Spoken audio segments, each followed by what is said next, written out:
Hello, everybody. Welcome back to another writerly conversation. Today, we are talking about blood like magic and the undead truth of us. Not blood like magic, blood like fate. Blood like fate. Fate is on my phone, so like I can't show it to y'all. There you go. Blood like fate and the undead truth of us, which y'all know I have lovingly dubbed Tutu. So the way I never knew why you did until you sent me a text spelling it out, and I was like, it's an acronym.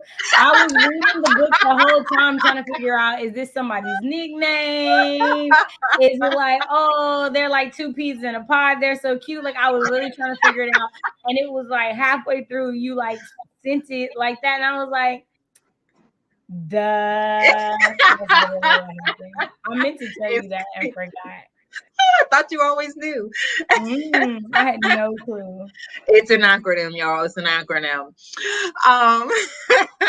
I'm Britt. This is my channel, Brittwriterly. It's a book and author too, where I talk about the intersections of literature and culture, ABC 1, 2, 3, all that entails. If you like letters and you like numbers, you're in the right place. Thanks for joining. Writerly Conversations is my favorite collaboration. It's my only collaboration right now, actually, but like I've had others, and this remains my favorite, uncontested. So I am super happy to. Our buddy reading episodes are some of my favorites. Like, I love our craft conversations. I think they're real dope, and they're only gonna get better. But I also love when we just get to sit and talk about books, because good writers read. And so I'm excited to talk about Blood Like Fate, the rousing end to Liselle's debut duology, and the undead truth of us, Britney S. Lewis's amazing, spectacular debut. I was about to be done talking, then Shay ran off. So I do got the first one too. So, you know, okay, I do have that.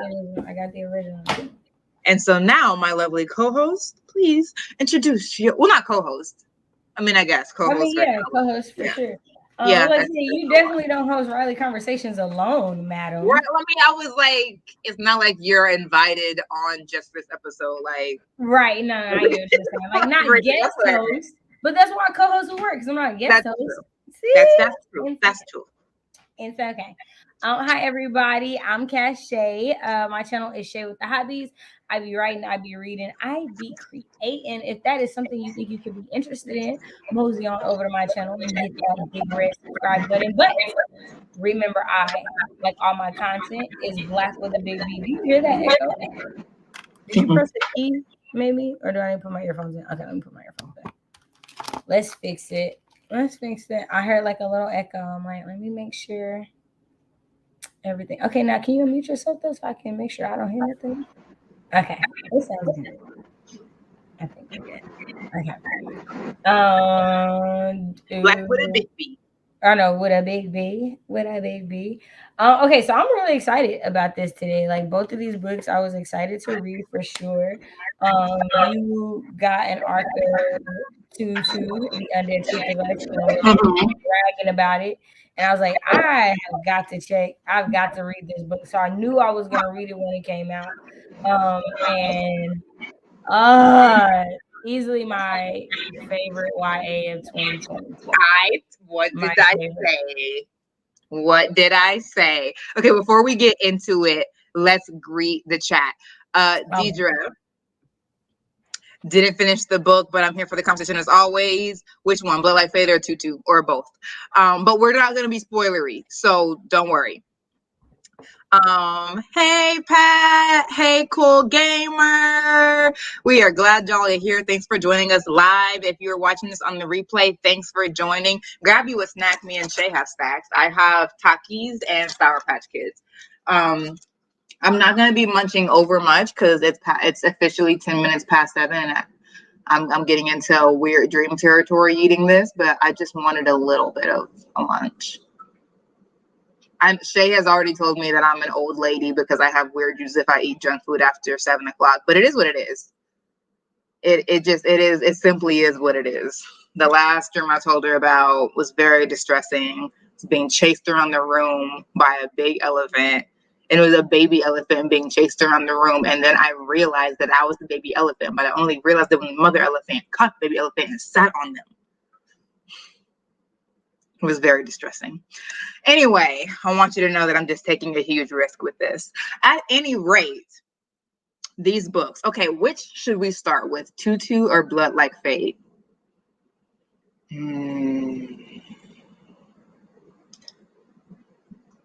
It's not a rhetorical question. I was thinking, we can start with Blood Like Fate and do that and then go to Tutu. Okay. Blood Like Blood Like Fate. It was everything Liselle promised it would be. Everything she promised. She didn't. She delivered on everything she said it would be. Told no lies. We got some saltiness from Case, and I really appreciated it. We got more of Keisha. I really appreciated that. Some real depth from Keisha. Without her losing her I'm still a cute girl persona, we still got some depth, and I was like, give us the balance. We appreciate that. The way that Keisha did not become Case was immaculate. I really liked that part. It was immaculate, and I like that there was a conversation about it. I'm not trying to replace her, but y'all are putting me in that position. I'm not her. Remember that. I'm just doing the things that she's not doing right now, but that does not make me her. Right. And I just love that conversation. I loved that conversation. I love that Alex was like, I like the balance, right? Because like we got more of Alex in book 1. We're getting less of her in book 2, but she is still doing the thing. She is still acting in what we know of her, so we don't need as much of her. We get some additions to her story, like Uncle Vasu comes back, and that's a thing.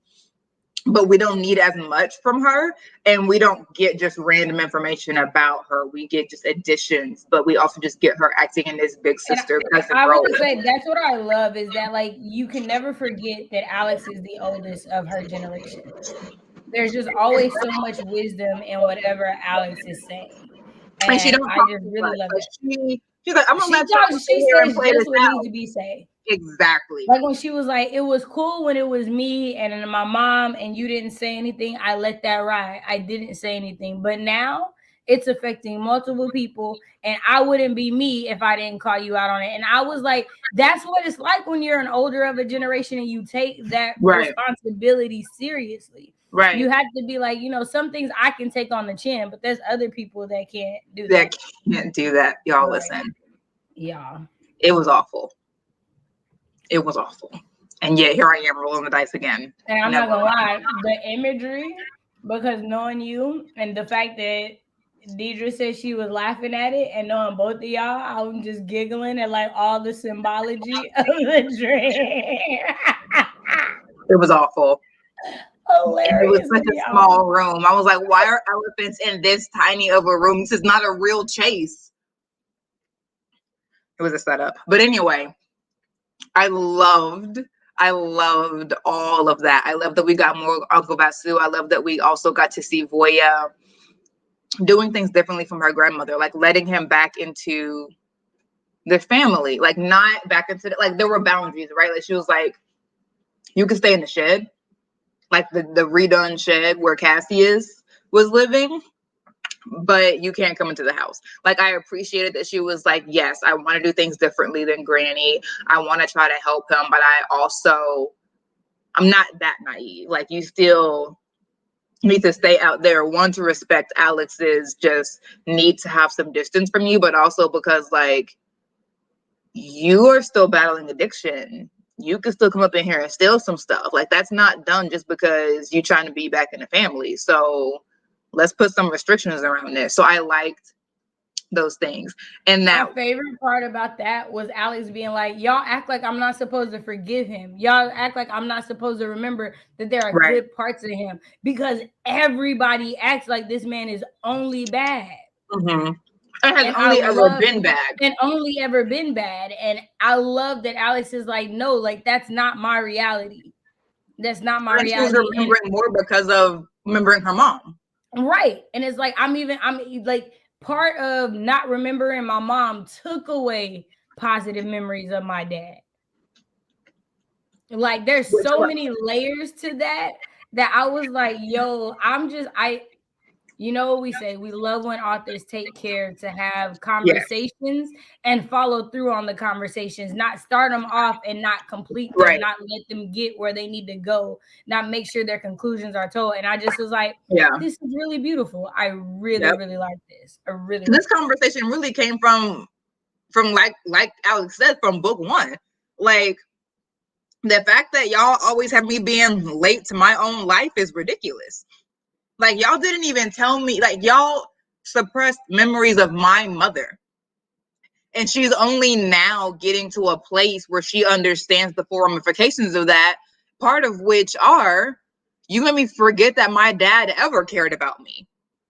Like that is a huge thing. And Alex just sort of lets, like, she take that on the chin too from them, really. But like, I'm glad that she said it. The adults in that family really, really get me. They really get me. The decisions that we making are real wild. But so those are some things that we love about the book. We're sort of like talking around. Now let's get into this plot. It's twisty, y'all. Like, it's twisty. And part of the twist is, once again, Liselle doing what she said she was going to do, which is giving us more Black Witch family. I love it. I The more love we get of it. them, woo, it's twisty. And honestly, that's what kept me engaged in the story, because like y'all know me, I'm like, I have to have a mystery. Like there gotta be something we gotta figure out, or a book is gonna bore me. I'd be like, every book is this and that. Nah, there's usually a mystery in somebody's book, and every time, and I try to find one. And so I'm It's sitting here more like, mystery than this. in this one, I'm gathering all the information. I'm like, oh, so they was married to this and this. And I'm in here sitting here thinking about how much this is a reality for Black families, is that you are raised with your mother's family. You are almost always going to be closer to your mother's family than your father's family. How are you living in the exact same city as your dad's family and you know nothing about them? Like not like within walking distance. Like y'all aren't like super duper far from each other. They see the Davises more than anybody else. And it's like, Still, y'all don't know each other. y'all don't know each other. And it's like, and it literally, I was like, yo, this is my family. Like literally, my uncles and kids grew up in the same town as me. And they were closer with their mom's family because their dad was my, and right? Like, and it's just like, but for most Black families, that's how it is. Which is interesting. It's a paradox. Right. It is a paradox, because it's like, why is that? Why is it not an equal spent time? And it, because in this case, it wasn't like she didn't know her dad. So it wasn't like your dad's not there. And it's like that for almost everybody. Yeah, like Voya's dad is there, but like, is he? Like, Right. He legit pledged to his ex-wife's family, which is a whole different conversation. But y'all living in this here house. Right. In this house. Right. They're annoying. They're annoying. Like I did appreciate that he was like, I haven't been giving you enough attention, and the fact that you're looking at me like this when I'm acknowledging that I do actually care about you is proof that I have not been saying enough, that like I am your father. I do love you. I do care about you. I do support you. I was like, I've been waiting on this. Like, I've been waiting on this. And I thought it was a good conversation because, again, people think that just because you live in the same house with both your parents mean that your parents are doing their job. That's not true. Because she definitely had her dad more in her life than she hasn't had him in her life. So, like, it's physically, right? So, like, he's been there. Right. Right. And I think that's a conversation that we don't have. Like, people are always like, you know, couples need to stay together. No, a lot of y'all have gotten into relationships that you never should have gotten to begin with, and you have a child with somebody you never should have been with, and you try to make it work even though that was never the plan, thinking like, oh, well, this will be better for my child. Two people who don't like each other staying in the same house and they don't want to be together, your children are gonna feel that. You think they don't, but they feel that. Keisha and Keisha feel that about their parents who are divorced, both but in the same house. Like, this man got to live outside. He got to live in the shed because y'all fight so much. And And y'all are like completely divorced. It's not like you're together trying to make it work. At all. Y'all are just divorced. Like, go. Just leave. Right. Return to sender. Go back to your family. Go back to the Davises. Like, Right. it's not working out, boo-boo. You failed. It's okay. And the Like, crazy part is your uncle was under your grandma knowing he was never going to leave the family more than anybody else. it's really weird. They said that man was her twisted. shadow. They said that man was her shadow. It was very, very weird. Like, why are you following Granny so much? But then, knowing April May a bit more as we get throughout the book, I'm like, oh, maybe you wanted her to be your mom. Right, no, when you see and you get through the conversations and you get through, like, it's like, oh, your mama was meaner than Granny. Okay, right, I got you. Right. I got you. So yeah, it's crazy. And I think it's another good conversation about, which I think we talked about this privately, but both books deal so much with generations and families and the fact that, like, okay, thank you for joining us. There's so much of it deals with families and how, like, depending on what generation you're a part of when things happen, depends on how much you understand what's going on. We are not gonna spoil it. We're not gonna spoil it. We promise. This is all just family dynamics. We literally were like, let's get into the plot, and then went back out into the family. Like, we haven't talked about the plot at all. Right. We're not gonna spoil it. Right. Legitimately, the plot is boy from last book is still in a robot. There's something gonna happen. Like Voya gets a vision that something's gonna happen, and it doesn't just affect her family; it affects all the Black witches, and she has to figure out how to stop it. That's literally the plot. Right. And, like, in there, you're like, one, this goes back generations. This isn't just a current thing. This is a thing that's kind of been like in the works. And then you also have like the new angles from which started in Voya's story. So it's one, again, from a writing standpoint, the world building, the history, the generations. You know how I am about genealogy. So, like, the amount of work that I know went into these families, I love. It's beautiful.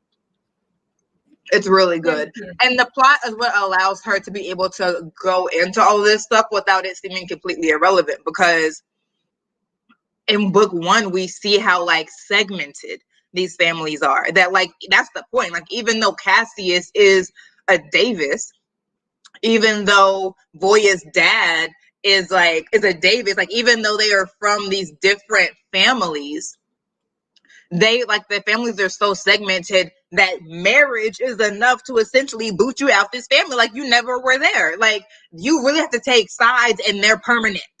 And so in book two, because there is some mysterious sickness that, and this is also not spoilers, in the beginning of the book, that's part of the premise, is that there's a mysterious something, they don't know what it is, something is making everyone's powers explode exponentially in power, and to where the witch cannot control it, and then it consumes them and they die. That's what's affecting all the families, not just the Thomases. And so now Voya, as the matriarch, has to be like, we have to come together past all of these fictitious categories, be it pure and impure, irrelevant, be it Davis, Thomas, irrelevant, the Lees, the Baileys, all it is irrelevant, the Wongs, like the Andersons, like all of these families that are very much intertwined anyway, but the way that y'all want to keep yourself separate, we're gonna die. And, like, it really gets raised to that level of crisis. Like, we're either gonna come together or we're gonna die in our own homes, but we're all gonna die. And so, like, Liselle uses that, like, interconnectedness of the plot to really give us more of the Baileys, the Wongs, the Bailey Wongs and the Davises and the Thomases, and all that intrigue comes from Voya having to figure out what the tea is that makes y'all so mistrustful of each other, so that we can try to move past it. And it's made so much harder that they keep throwing in her face that she's 16 years old. Like, oh, you're the youngest matriarch, you're being childish, blah, blah, blah, blah, blah. Like, there's a lot of obstacles and blood, like, fate. A lot of, like, legitimate obstacles because like you are 16 and you don't And really Bloodline know what you're Magic, talking about. I felt like so many of her obstacles were in her head. And Yeah, Bloodline Fate, I felt like she actually had obstacles they're to real. overcome. They were there. And it was like, okay, this is very different for her character. This is very different for Right. her character. A lot of the bad guys in Blood Like Magic were inner bad guys. Right. Like you just got to get out of your own way. In Blood Like Fate, she still has to get out of her way in some things, but even after you get out of your own way, you're still gonna have to deal with like It seemed physical like impairment. everything was antagonistic towards her. Like almost every character had like an antagonistic way to her. So it wasn't my like gosh. she had an equal counterpart. It was like her against everybody through the story, quite literally, quite often. And it was like, and sometimes you would read it Shay, like, do you see how they're talking about us in this chat? what did I say? What happened? No, What talking happened? about we gonna spoil it. But I see some sarcasm in this. I'm just giving them. Oh, okay. I thought I'm just giving them time to like see when they're gonna spoil it. Again, me not being able to read. Okay, I'm not gonna come for y'all. Go y'all ahead. see how she was ready to come for y'all? It was not me. I'm over here eating my hot fries and just talking about the book. That's all I'm doing. The irony of it all. The writer can't read, never can. Go on, Shay. I forgot what I was saying, girl. You interrupted me, and I was Well, really you like, were talking about the outer bad guys and everyone being antagonistic towards her. Oh yeah, no, I remember being like, yo, like now a good portion of it was still them being antagonistic because she's being selfish. So her mom had her back eventually, Pat. Eventually, first, right? Like, eventually, 45%. Her mom was part of the problem. But I also think it was because like how y'all are all in this house and don't talk. I just don't understand. Like y'all are horrible at communicating. That was the biggest paradox. Like I understand. Like, okay, the Davises and the families and y'all acting like marriage makes y'all no longer related, whatever. But the fact that y'all live in the same house and are kind of always talking and never really communicating, that was the biggest paradox of communication I've ever seen. And y'all literally always together. It is very rare that y'all are not with family. Literally, the whole book is y'all being together, doing stuff together. And like to me, and it would always come out when y'all would talk. Oh, Alex is like, you know what? We're all here to support you, but you need to do better. Keisha's like, you know what? We're here to support you. You need to do better. Like everyone has it in that moment, but it's like, why did it take 17 chapters to happen? It is true to life, but it is true to life. But I think the other thing is like, it was the kids though. Like the kids were actually communicating quite fine. That was the part that was like, yo, these are the most self-aware kids and unaware adults I've ever met in my life. It was a huge dichotomy. Right. Like the adults were in their own world with their own anger, their own pettiness, their own jealousy. Because half of them were just pissed because she's the matriarch and not you. Oh. And like, I get it because you're not just dealing with she's the matriarch. You lost your mother too in the same situation. And as someone who's lost like their mother figure, you don't know how you're going to act when she died. You didn't expect it. But it wasn't just the risk they were dealing with either, which like the mom and the aunt say. Right. And that's my thing is that like, it's like a bunch of compounded issues that y'all could have talked about. The fact that none of y'all as a group ever talked about y'all grief is insane to me. No, they don't. They talk more easily about the fact that they're jealous of Voya. Right. Because she's the matriarch and they're not than they ever do about losing their mother. Right. And it's weird because it is affecting y'all. I feel like they deal more easy, like especially the mothers. Those sisters, their first emotional language is anger. So I feel like that's why it was easier. I think that's the Thomas thing, low key. Yeah. Anger. Low key, like I think that's the Thomas thing because like y'all, his magical one hit or two quitters. Like it be. They are ready to pop off. They're so ready. I like the way that your aunt dampens the sound before she's ready to start yelling and going off on people. She knows she's ready to go off. So I'm like, let me just mute everybody. Girl. She knew she was about to go in on that man. She was like, let me know what the neighbors hear what I'm about to say to you. Okay. Oh wow, that scene, that was kind of hilarious. That was kind of hilarious. But no, I appreciated the plot. I did, and I voice messaged Shay, and I was like, I'm so tired of everyone ragging on Voya though. Like I'm tired because it's not helping her believe in herself anymore. Like y'all say that she is not doing a good job and blah blah, but like how do you expect someone to do a good job when you're not speaking life over them? Well, here's the other thing. Y'all weren't encouraging and y'all weren't teaching.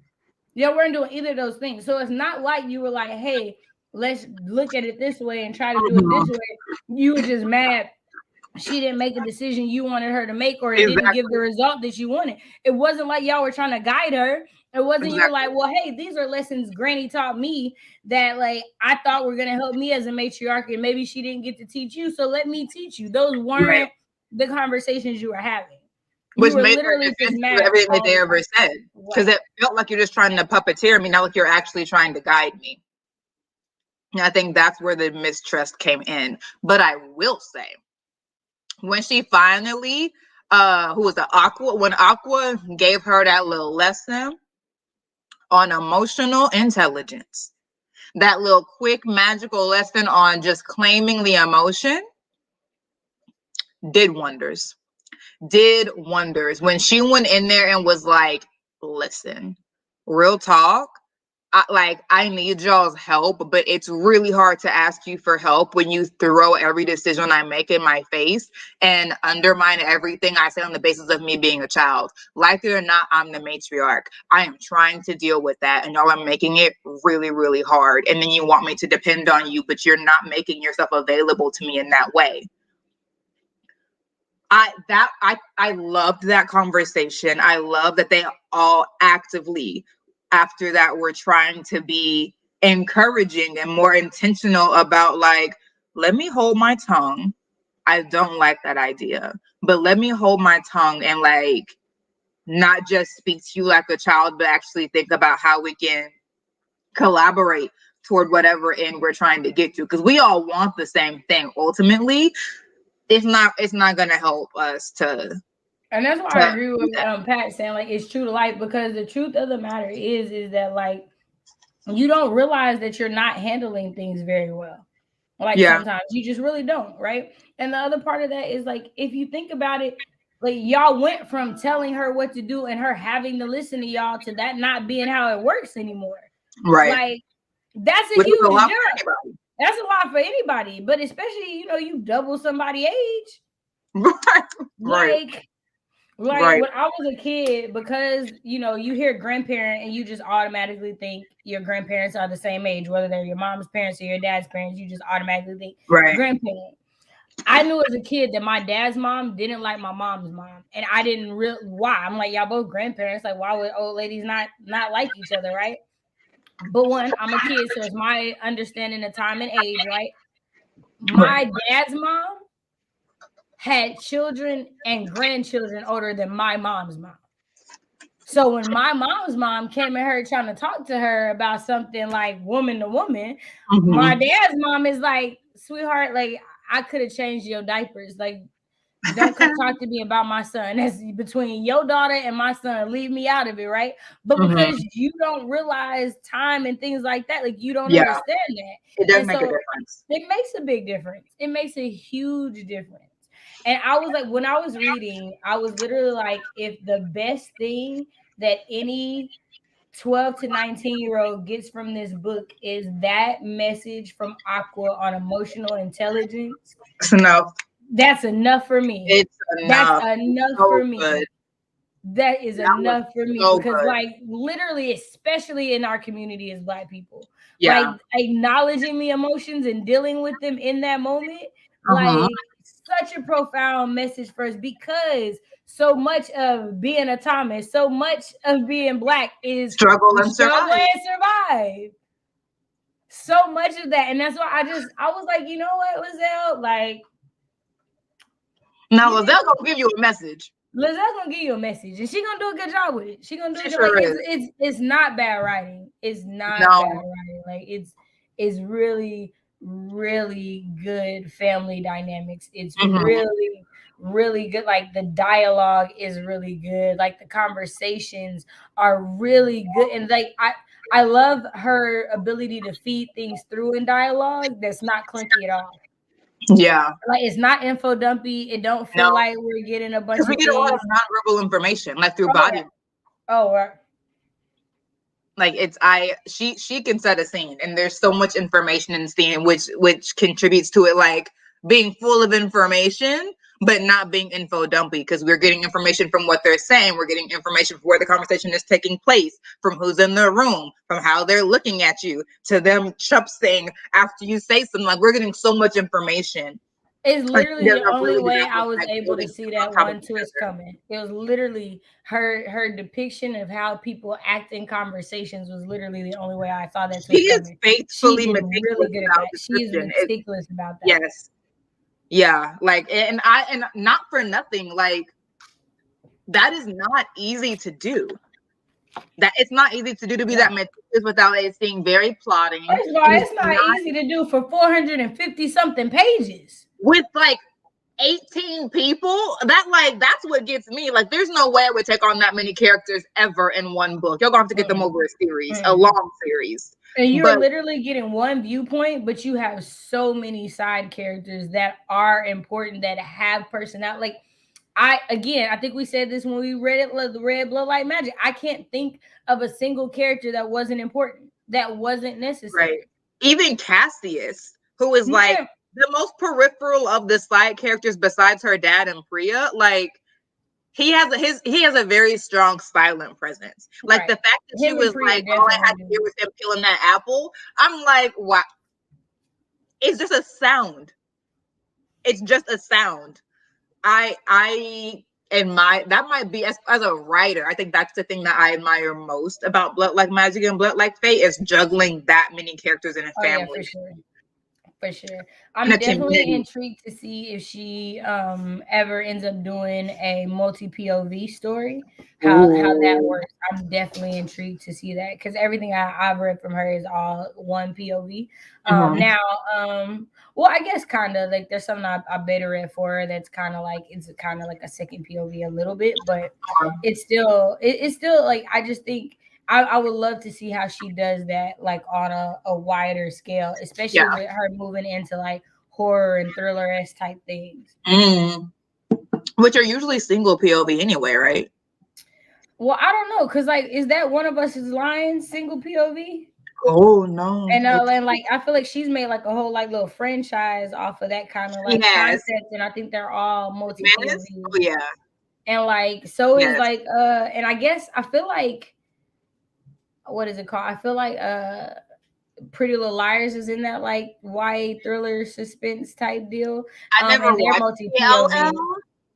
So I started reading it, and then I switched to the TV because they're middle school in the books, like doing the same stuff as the teenagers, the high school. That's probably why they aged them up in the movie, in the TV that's show. definitely why they aged them up, because like that's what made me stop reading them, because I was like, this feels icky.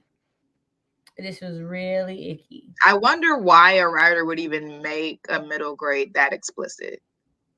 So it wasn't explicit, but you still knew what was going on. So it wasn't like there's sex scenes in there. But yeah, no. And I feel like that was the wave at that time. Like this was the early that early mid first 2000s range. Because I was like fantasy, so all this missed me. Yeah, like it was like 2008, 2009 when I feel like that series I'm in started. Twilight at that point, which was still a right. Because everybody want to act like they forget that 50 Shades of Grey came from Twilight. Like, you can stay in Twilight. Bella was over there begging for the D. Like all I know is I saw the first movie and I was like, huh, ain't really no black people. Okay. And I never watched another one. I literally was like, I'm not gonna watch another one of these. And I remember seeing a like preview, and she was pregnant, drinking blood, and I was like, I'm still not watching that. That's still a no for me. Still a no for me. Yeah, the only series that I watched all the way through was the Hunger Games. Like I saw all of those in theaters. Really? Yeah, I haven't read them, but I have the books, but I haven't read them. It's on my. I'll eventually read them and then unhaul them thing. Not Cassie. Katniss is really annoying. I mean, she's annoying in the movie, so I believe it. Yeah. So, stay tuned for that. But she's really annoying. I mean, with good reason, but annoying. But that was her character from the beginning. So whatever. Yeah, right. Okay, but that's Blood Like Fate. We won't say any more Yes, for we the sake definitely of don't not want to do spoiling it. spoilers. And we stuck to what we said. So now but y'all like read it. It's so good. And the plot is really good. The end of the book is twisty. Yeah, nah, because I honestly don't remember even feeling like there were twists in the first one. Like I feel like there was like the slight twist with finding out how her like aunt was like involved and all that. Yeah, In like the there was first a one. mystery, but I don't know. There was Right. a mystery. I wouldn't necessarily call it The mystery is more so how was he your first love was really the mystery for the first right. one. That was the Like big question. How are you gonna? right. What's the riddle and the challenge? All of that. Right. The biggest twisty stuff was This later Justice this Pass. was like literally this felt like I'm gonna be writing thrillers in the future. Let me practice on this book. Cause like I was like, oh, okay. Yeah. Okay. And a few I saw and a few I was like, no, that's clever. Listen. It's deserved though. I'm trying to tell you. Y'all, You need to read. Those movies. I haven't read the books, but those movies, I was like, and it was the action that made me want to go see it in theaters for sure. It did give you action, and the books were actiony. That I think that's probably what got me into it, because you know me, I gotta have some action. But yeah, Katniss is annoying. I think Katniss would make it really difficult for me to reread that series because she's so annoying. That's the other thing for me is like I don't do well reading things that like I'm not at the right age to read.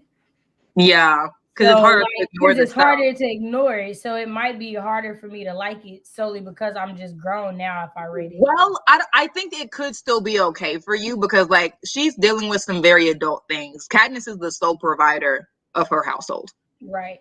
So, and like she is a whole like public enemy number one by the end of it. So like I think as far as like it being adolescent, no, I think that you'll still like it. Okay. Yeah, I think you'll still like it. Katniss being annoying is just her being true to her character. And now that I know all of the bigger plot things, I would hyper focus on like the smaller interpersonal things, and that's where she's annoying. On the scale of the entire plot, she's actually quite an extraordinary character. Okay. Yeah, no, because like it's like Voya. Voya was annoying the mess out of me. Right. So they're dealing with some above age stuff. So you also gotta be like, all right, I gotta let you slide. So I gotta give you grace. Yeah, definitely rereading Blood Like Magic because Liselle definitely reread that book before she wrote Blood Like Fate because she was pulling in stuff from Blood Like Magic where it's like, oh yeah, right, yeah, oh yeah. It felt like a true sequel. Yeah, like you know how sometimes it was very related. A sequel and it doesn't, but it felt like this. It's a little bit of time, but it is political stuff in the plot. Yeah, I think you'll like it. I actually we were talking about that yesterday. Was it yesterday or Sunday? In the Voltron Force Live on Sandy's channel because he was saying they did the prequel, like the governor or whatever his name was, his story, and like that, but that people didn't like that. Right, but people didn't really like it. Yeah, they said it was boring and that he was just not a likable person. Yeah. Which I mean, he wasn't likable in the shows either, so I didn't expect him. Yeah, you can't do a prequel about a guy who's a villain like that and expect anyone to have any reason to like him no matter what. Yeah. No matter what. Like, that man is a mass murderer. Right. A literal mass murderer. Because the logic behind it it never makes sense to me. Like, it's never like, how did they get y'all to agree to this? Like, how did this happen? Right. Exactly. We knew he wasn't likable. You can't. That was the wrong character to do prequel on. Like I would have sooner read Peter's prequel, and Peter is boring as bread. I'm sorry. He is so lovable. I would read the other dude, Gale. I never liked Gale. He seemed interesting. In the movies, he seemed interesting. I didn't read the book, so in the movies, he at least was like, I was arguing to get out there and go fight. Like, I mean, he'll go get some food or something. I was arguing against him. It absolutely was a money grab because that didn't make no kind of sense. Oh yeah, no, I can believe that. All right, we ready for 2-2? Yeah, but honestly, I would read a prequel about District 13, the one that got wiped out. That one, all right. But any other individual character, actually, I'm really all set. Anyway, this beautiful book. Man, amazing. Oh my gosh, Amazing. the word is immaculate. Like it So is much care. Like, there's no way to read this book and not know that every word of this book was intentional. exactly, and that's Like, what I loved. everything about it is intentional. Like, the way sentences are structured, the way themes are brought up, the way things are handled. Like, I would recommend this book to any and everybody. Like I said, both books deal with grief, and I think they have very good and necessary conversations on grief. I was not ready for how much this book like racked me. Like, I was like, oh, I'm loving it, I'm reading it, and then like I'm like, I miss my grandma, I miss my cousin. Like, bruh, like there's so many moments that it's just like they're super duper real, and it was like, you know how like there are writers that write stuff and you like you could have not possibly ever actually dealt with this in your life. You cannot at all know what this feels like because you wrote it so horribly. Like, you've never lived in this city because you are writing about this city. Like, no, like you felt this. Like, you lost someone you were close to. You were disappointed in someone you loved. Like, Yeah, it you was very felt these things. It was very, very good. I loved it. it was Loved very it. visceral. Loved it. Y'all have to, like, if you read it, if you read the first chapter, you will understand what we're saying. It is so beautiful. Like the writing, the way that like the sentences. So on the front, this let's do some pretext reading, right? The cover. This like Van Gogh-esque cover really tells you something about the way the writing is going to be, because it really is a beautifully clear abstraction. The way these are like dandelions, sunflowers, and there's also some like abstraction in the back, but that doesn't take away from you knowing that you're. Okay, so I don't know, maybe her computer died. Maybe that's what happened. Um, so I don't know what she was gonna say. So I'm gonna like hold it down for a little bit. Hey y'all, hey. I guess that means I should like click so I know when y'all put comments up and stuff. Okay. There she is. Sorry, I don't know what happened. Okay. Party.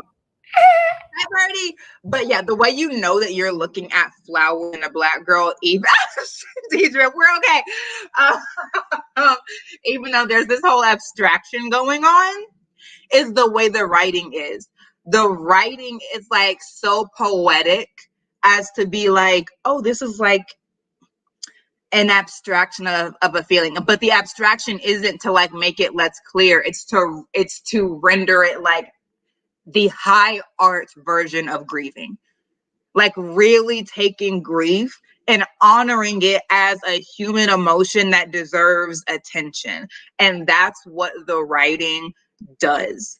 Even the whole metaphor of the zombies, which we won't get into because that's like the biggest gift of the entire book. But hey, Vina, but like, yo, the cover gets you ready for what it's about to be. It's about to be some high art writing going on. And a lot of writers that I saw boosting the book when it was still in pre-order, that's what they were saying. And they were like, this writing though is delicious. And it is. And it is like I it's so beautiful. And that's what had me freaking out when I read it, highlighting stuff like, oh my gosh, Shay, the way there are no subjects in these sentences. I was nerding out. Like, because at the same time, I'm reading actual like zombie theory readers for my dissertation talking about the hyperobjectivity of zombies, right? And like evacuated subjectivity, that these are non-persons. And as I'm reading this book about zombies and thinking about them as like, oh, these people who are walking around supposedly alive, but also embodying a monster which is known for its non-personhood. And then she's over here, hi Maya, everyone's coming in. And then she's over here having sentences with no subject, only action and object, which to me is the grammar of a zombie. Only action and object. Zombies just consume, like they just do. They're impulsive. I literally, y'all, I know I just nerded out. I know I did. Walk with me. I read that in the first chapter. Shay will tell you, Shay has already told y'all. I was like, I think she's doing a thing. Yeah, And if she was like, doing, I don't know how I feel about this book. I was like, what you mean? Like, I don't like it, but I don't know if I don't like it because I don't like it, or it's because like if she's doing what I think she's doing, it's amazing, and I can't wait to finish the book. But not, I'm like, who let her publish this? And I was like, well, keep reading, right. keep reading, and like just like I said, I knew I was gonna read this off of her, off of your reaction, off of your voice note. I knew I was gonna read this. I'm It's echoing for me. You don't hear that? I don't. Okay. Do y'all hear I that? don't. Okay, maybe Y'all hear I'm Shay wrong. echoing? Hello to everyone coming in late but here. We're happy that you're here. Um I was nerding out reading this book. And so like there's all of that, right? Like there is all of that grammatical theory. And then we got Bo over here just skating. Oh, my mic is echoing. Okay, they hear it. Do y'all hear it now that Shay is muted, or you only hear when we're both off mute? So we have all this high art in the grammar. And then we have, hey, Adrian. And then we have Bo skating by talking about you like Lisa Bonet. And I'm just like, it's giving. It's giving. I hear an echo too, but I think it's actually because I'm just like really loud and I'm in a sparsely furnished room. So I think it's a real echo, not like a technological echo. But yo, I loved it. Let me hush so Shay can talk. But like that juxtaposition of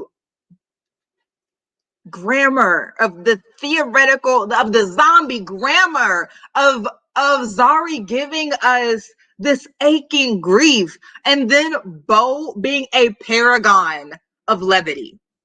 Bo was like, look me in my face, I ain't got no worries, which was not true. Which was not true.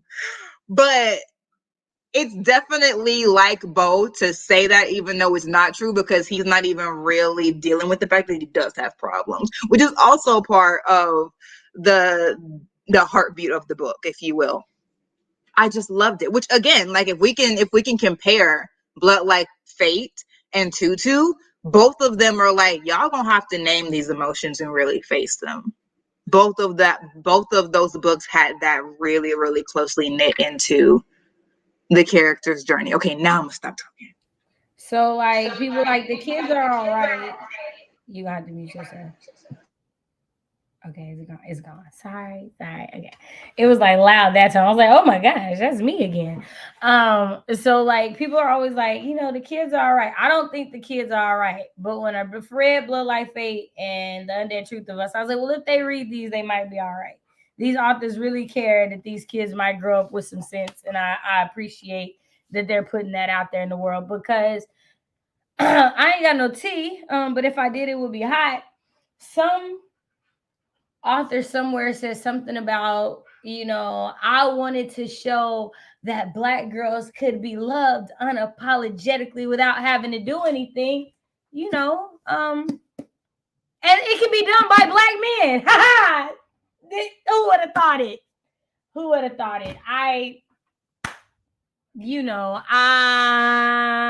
wouldn't be me if I didn't say it. I was just like, she literally did nothing but walk past playing Pokemon Go. And from the word go, this man was like, I'ma be there. I'ma be there. I see you and only you.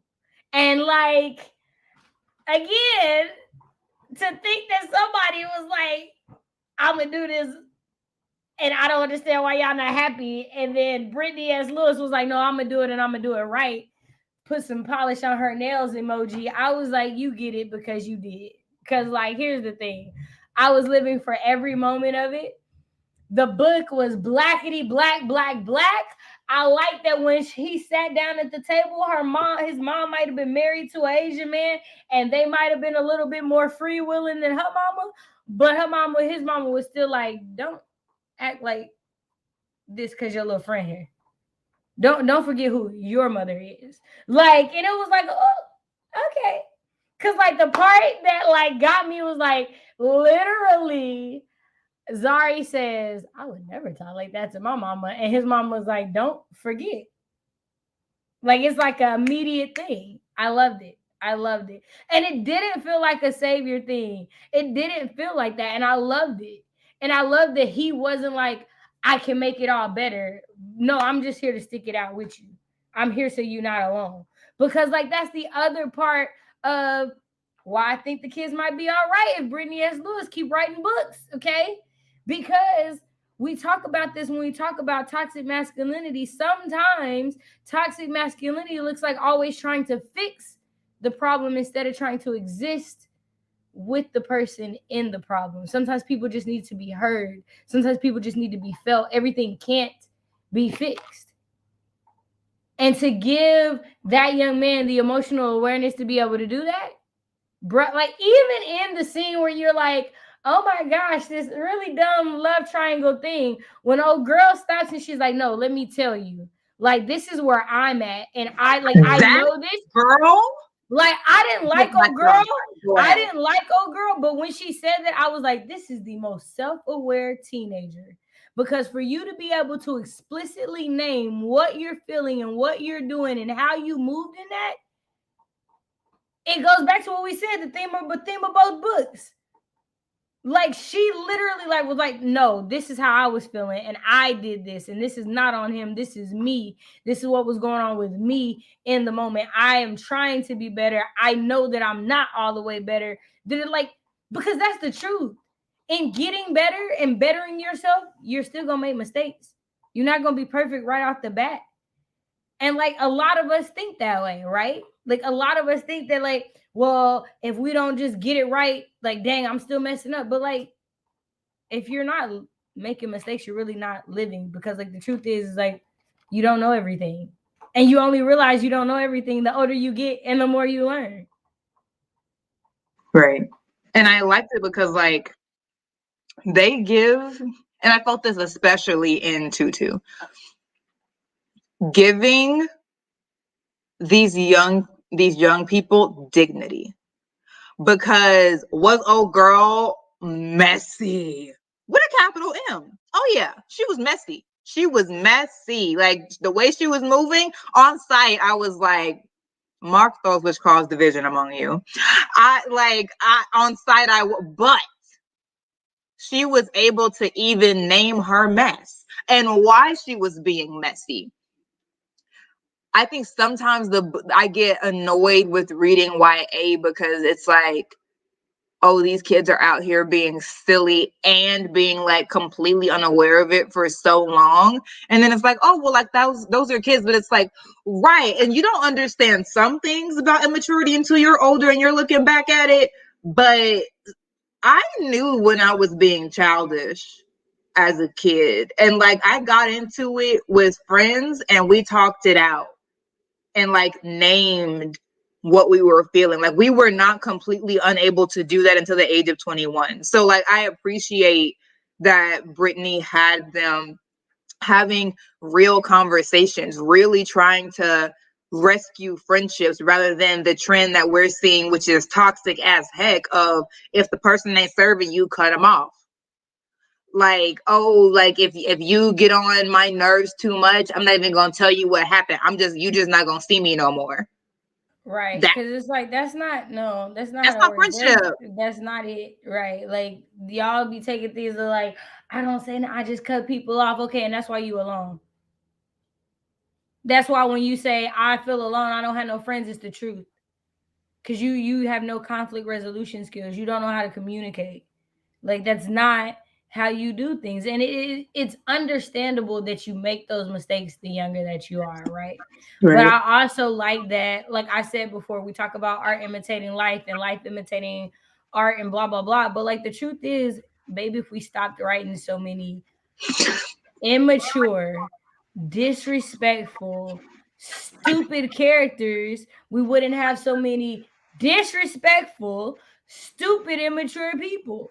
Like, people make book characters their heroines. Like, we have a whole generation of people who are literally going through an identity crisis because of a book series. So the truth of the matter is, if we just wrote better things for this next generation, we could have a great impact on them. Like, you can tackle hard subjects and not throw your whole ethnic group of people under the bus.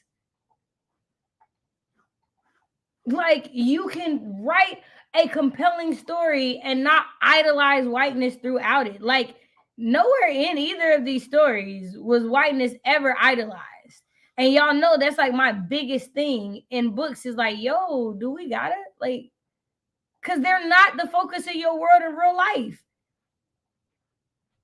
Like, Or we maybe deal with they it. are, and we need to deal with that. Because, like, for real, for most of us, Because no. some of it is Like, just seeping in a little bit too organically, Shay. We can't be sure. you right. We Like, can't be 'cause sure. some of y'all remember this is y'all. What is your fantasy? Because, bruh, And we have dealt with that. we have, The fantasy right. under some of y'all's fantasy. Right. And like, even with both these books, it's not to say that in both of them I didn't feel like that they were slow at times. It's not to say that at both times that in both books the characters didn't annoy me at times. It's not to say that these books are perfect in that I can't find a single flaw in them. It's that to me they are perfect for what they are.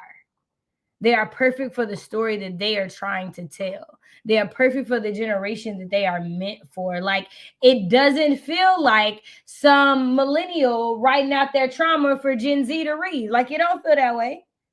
It doesn't feel like that. It feels like a millennial realizing what they needed to see and what would have helped them when they were that age and putting it out into the world.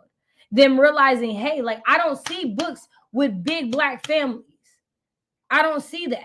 Or I don't see books that talk about losing your parent and what that does to you. Like, the conversation between Zari and her aunt that finally happens about losing her sister, such a beautiful conversation. Such a beautiful conversation. Like, y'all know I have beef with my uncles about how my grandma died, but there's no part of me that wasn't ever like, I understand that you have a different relationship with this lady than I do. So how I feel about some things is going to be way different than how you feel about these things. But I was 30. Like, I was like 29, 28 when she died, right? Like, that's a completely different thing. That's not you at 16, 17 having to be swung from your entire life. Like, I remember rolling my eyes because she was like, I only wanted to get a job because I wanted to get one because I wanted to buy something. And I was like, girl, we could all be so lucky. But the truth of the matter is that's some people's life. That is the truth for them. And so they don't ever think outside of that. And so, yeah, I roll my eyes, but the truth is like, I can totally understand where that comes from. Like, I'm not used to this concept of having to do this thing. I don't know. I just thought all But around the no, conversations were great. 100%. And I also appreciated that, like, not you, because girl, I couldn't have taken it. But yeah, no, I also appreciated that, like, it was like, was Zari struggling with human things? Yes, but it wasn't a race struggle book. It wasn't like, I've been knowing how to work since I was 5 years old because I've had to work since I was 5 years old, and everything I got it out the mud. Like, Zari was living a soft girl life. Like, she was like, work? What? I'm trying to just dance, okay? Like, miss me. Wait, Zari okay, was so like, I girl. started reading it physically and then switched the audiobook, and there's literally like her aunt sent her a text message and she was like, what does she want? Money? And like the way she read it, I was like, girl, but it was like, I can't even hold you. That's your character. That's like, because if you don't know, right? Like, it was the only reason that parts of that other book that I read this shit, as y'all know, I hated the guts out of. Like, it was like, y'all literally, and we've talked about this like in like lives that we've had for like when Black women speak, like, y'all have to acknowledge that when you give Black kids this luxurious lifestyle, that there are things that come with that they don't understand and they don't know. And if you don't take the time to teach them, they're going to feel like we're at the same level. And it's like, no, y'all not. Y'all, we might still live in the same neighborhood. They still Black, you still white, baby. It's still a difference. It's still a difference. Like, that's still a thing. And so, like, it's hilarious, y'all. I just was like, yo, this I love it. I love that there was not a white gaze in sight. I love that there were still white characters, but they didn't feel like caricatures of white people. Because it's like, if we can do it, y'all can do it, is all I'm saying. All I'm saying. Oh my gosh. Okay, we have to be faithful to this hour thing because I have Bible study tonight. I think we did a pretty good job. We did. And we weren't super spoilery. See, y'all, we met 30 minutes before to make sure that we weren't spoilery, and we did y'all really good. Believe in us. I will say the only thing about the Undead Truth of Us that I know me and Vina talked about, and I will say is, I love that it was a metaphor. I know me, my poetry heart loves a good metaphor, but I really do want to read a really good Black zombie book. Like both the Taking of Jake Livingston and the Undead Truth of Us was my like, ooh, we're gonna get into the undead, and they tapped into it a little bit, but not as much as like, I'm looking for a Walking Dead, but Black people. So like that was the one thing that I like. But I thought she did the body horror really good. I thought she did it really, really good. I thought her descriptions were really good. Yo, I definitely zombie was like dragging itself towards her. Oh my gosh, I like, loved it. I was like, okay, yeah, nah. Her words for the visuals for me were off the chain. But I was really wanting somebody to get ate up in real life. I was like, what we gonna do then? What we gonna do then? You know, so you know, if y'all know one, y'all know a good Black people zombies and stuff, let me know because your girl will read it. I do see the aunt relationship, seeing a little bit more of that. I do think for the time in which it was set in the like time period of the death, it made sense for her like pulling all the shifts and just like doing everything. I wanted to see more because I was like, I've been in that aunt's position. I've been the first person in my family to go to college and not have any help and know what that's like. And then somebody in your family, something important happens, and you gotta like pick up a whole bunch of stuff, right? So I would like for that to get explored just a little bit more. But I did like that the aunt at least talked about it. Because like that was the thing. She was like, it's not just this, is like my whole life changed too. And again, because you're a kid, you don't realize how much, because adults are just adults to you. You don't think there are levels to adults because you're a kid, but there are. Which makes sense for why there wasn't more, because we're in Zari's POV. Zari didn't really care about anyone but her mom for the majority of that book. Like even she was even skirting Bo. Like she wasn't trying to care about him. He just wanted his way into her heart. She wasn't trying to care about nobody. She wanted her mom back, and I felt it. Yeah. I felt it. Like she was like, I don't care about none of this. But like Bo and hers relationships though, I love that it was like, I'm putting you on a book, I'm putting you on anime, I'm putting you on music, I'm putting you like, yes, it was really like a life, baby. That little mixtape situation. Yeah. It was just so darn cute. I loved it. It was so cute, so wholesome. I loved it. I really loved it. He was really showing her a whole new world. She over here got in real life friends. Like Bo was just helpful. Bo was just helpful because he was able to do what nobody else was able to make her do, which is live her life in real life. Your best friend is an internet friend. Right. I was going to say that. I did like that one. We touched on internet friendships because the ones I made in the last 3 years wouldn't change for the world. Like, super glad for such a time as this. 100,000% agree and believe, right?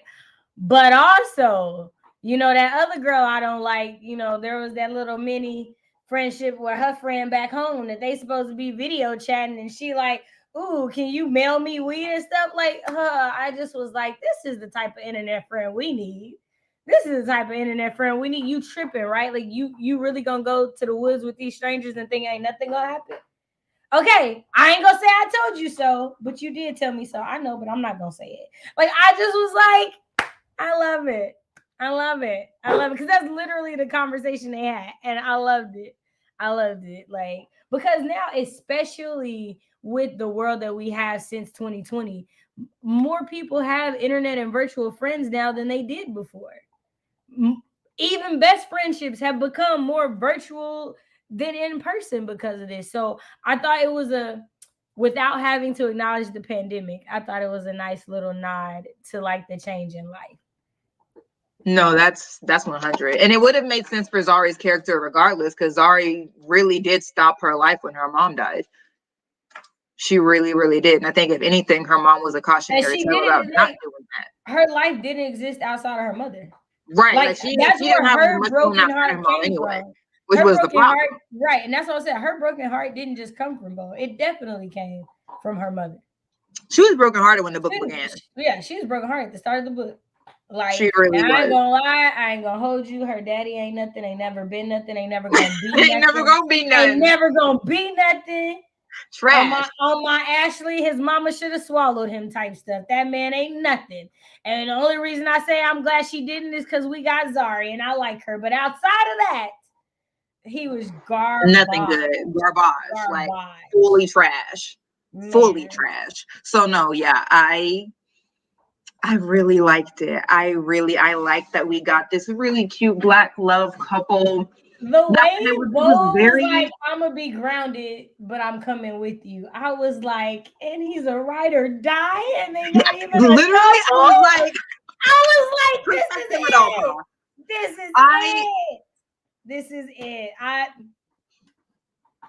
I would like to see in a few years, Brittany, if you're listening, in a few years, can we catch up with Zari and Bo in college? Yeah. Adulting. I mean, he don't even got to be in college because we know he don't really like feel it like that. He could be at tech school just or adulting. Just adulting. Can we catch back up with him? On his entrepreneurial, I'm making videos on my skateboard. Content creator. I don't care. I just want to see it. We just got to see him again. I just want to see it, Britt. I just want to see it. That's all I want. Because that kind of love, fully endorsed. Right.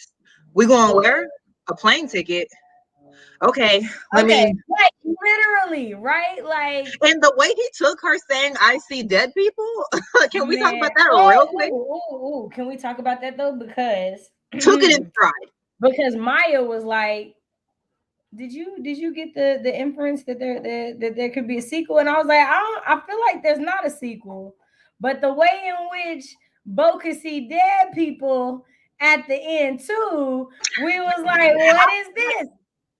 That may not be the plan presently, but we sure have a door open if you would like. Okay. We have a door open. Okay, because I was like, I didn't take it that way. I took it like they were so like connected at this point. He could see what she could see, which is beautiful. But when Maya texted that to me, I was like, girl, don't get my heart to palpitate. Oh no, I like DM'd her on Instagram. I was like, Miss Madam, and she was like, it's a standalone. I was like, fine, do that then. But no, I think the door is definitely open if Disney is like, hey. Make a spin-off. You want to do this again? You want to revisit these characters? I would pre-order that book so quick, fast. Yeah, I would for sure. I show y'all. I got my pre-order artwork for it. Did I show y'all? No. Before we hop off here, because I know right. Show it to us before we get on out of here. Oh, such good books. Such good books. I think Tutu is easily my favorite read of the year. Easily. Because it's just so beautiful. And they're like, y'all know I love Ayana's writing. It's immaculate. Y'all know I like Namina Forna can tell a good story. Like, their good books came out this year. That's not the thing. It's just I think what I really appreciate is that she was doing it with this pre-order swag. I said, I ain't gonna lie, these white authors be getting me with this pre-order swag, so. Oh, the All Monsters Are Human, and it has like the book cover. I loved the t-shirts. I loved the whole t-shirt situation. Yeah. I really did. Yeah. Zara with her crossbody bag, and then it got, like I got a little autograph, little nameplate thingy. But yeah, I was like, I like these. So I've gotten for JL, The Undead Truth of Us, and now for Redemptor. Yes, yeah. So there, like, some amazing books came out this year, like some Yeah, freaking amazing books, and I for still sure, think for that sure. Tutu is my favorite because Oh she, yeah, like, no, this this is is just a definitely my different kind of favorite. writing. It's definitely my favorite of 2022. My favorite YA Yeah, book of 2022 it's for sure. I think it took a lot of guts to write in that way. And to me personally, it set the bar for YA writers for me. Like it was like for me, especially for contemporary, I feel like Jordan Fuego set the bar for me for fantasy, and I feel like for contemporary and or horror that Brittany S. Lewis did for me for sure with this, for sure.